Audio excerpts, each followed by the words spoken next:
రోజులు మారినాయి, కాలం మారిందని అంటే ఏందో అనుకున్నా గానీ నిజమే. మునుపటి లెక్క లేవు రోజులు. ఎట్లా అంటే రోడ్డు మీద ఏదన్నా టక్కరైందని తెలిస్తే అమ్మో! జనాలు ఎవలికన్నా దెబ్బలు తాకినాయో, ఎవలి ప్రాణాలకన్నా ఆపత వచ్చిందో అని అడిగి చూస్తందుకు పోయేటోళ్ళు ఇన్నొద్దులు.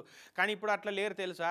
టక్కరైందని ఏదన్నా బండికో, గిండికో అని తెలిస్తే అయ్యేమన్నా కింద పడ్డాయా, మనుషుల ప్రాణాలకు ఏమన్నా అయిందా అని చూస్తలేరు. ఇక వాటిలో ఉన్న మాలు కాపాడేతందుకు ఎంత సమరోత్సాహంతోటి ఉరుకుతున్నారో చూడుర్రి. అంటే కోపం ఇంటే జేవడం గాని ఉన్నమాట చెప్పుకోవాలంటే రోడ్ల మీద టక్కర్లు అయితేనే బాగుండు అని ఎదురు చూసే గోతికాడి నక్కలసంటి మనుషులే ఎక్కువ అవుతున్నారు ఈ నడమ. ఇక చూడరాదు బ్రేకులు ఫెయిల్ అయ్యి డీజిల్ ట్యాంకర్ పల్టీ కొట్టి పడితే వాళ్ళకెళ్ళి ఆరిపోతున్న డీజిల్ ఎత్తకపోతేందుకు ఎట్టగా పడుతున్నారో. బకెట్లు, క్యాన్లు, ప్లాస్టిక్ డబ్బాలు, సీసాలు ఏది దొరికితే అది పట్టుకొచ్చి నింపుకుంటుర్రు మొత్తం. కొందరేమో ట్యాంకర్లకి కారుతున్న ఫ్రెష్ డీజిల్ పట్టుకుంటుంటే ఇంకొందరేమో కింద వారుకుంటూ పోతున్న డీజిల్ నింపుకపోతున్నారు. యూపీ రాష్ట్రం సోన్భద్ర జిల్లాలో జరిగింది యాక్సిడెంట్ నిన్న. 20,000 లీటర్ల డీజిల్ కొట్టబోతున్న ట్యాంకర్ ఇది.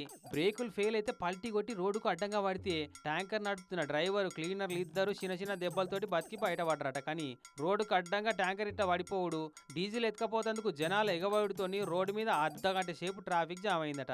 ట్రాఫిక్ జామ్ అయితే ఏంది, డ్రైవర్కు క్లీనర్కు దెబ్బలు తాకితే మనకేంది, మన ఇంటోళ్ళ మన సుట్టపోల బాధపడేటోళ్ళని ఆయనత డీజిల్ ఎత్తుకపోయే పనిలో బిజీ అయ్యారు పక్కపంటి ఊరోళ్ళంతా. ఇల్లుగాలి ఒకళ్ళు ఎడితే సుట్టకు నిప్పు లేదని ఇంకోటి ఏడిచినట్టు ఉంటుంది అన్నట్టు వీళ్ళ కథ. కానీ పుసుక్కున గాశారం బాగలేక ఆ డీజిల్ కు అగ్గి తలిగింది అనుకో, కాలి బూడిదై మాడి మసైతరు ఉన్నోళ్ళంతా. ఫ్రీగా వచ్చే డీజిల్ ఏమో కానీ పానాలే పోతాయి. అయినా పానాలకు తెగిడిచి సాహసం చేసి వట్టిగా భూమిలోకి ఇంకిపోతే ఏమవుతుందని తనలాడి కాపాడబట్టే చూడుర్రి. ఫ్రీగా ఏదన్నా వస్తుందంటే ఎంత ధైర్యం వస్తుంది ఒక్కొక్కరికి.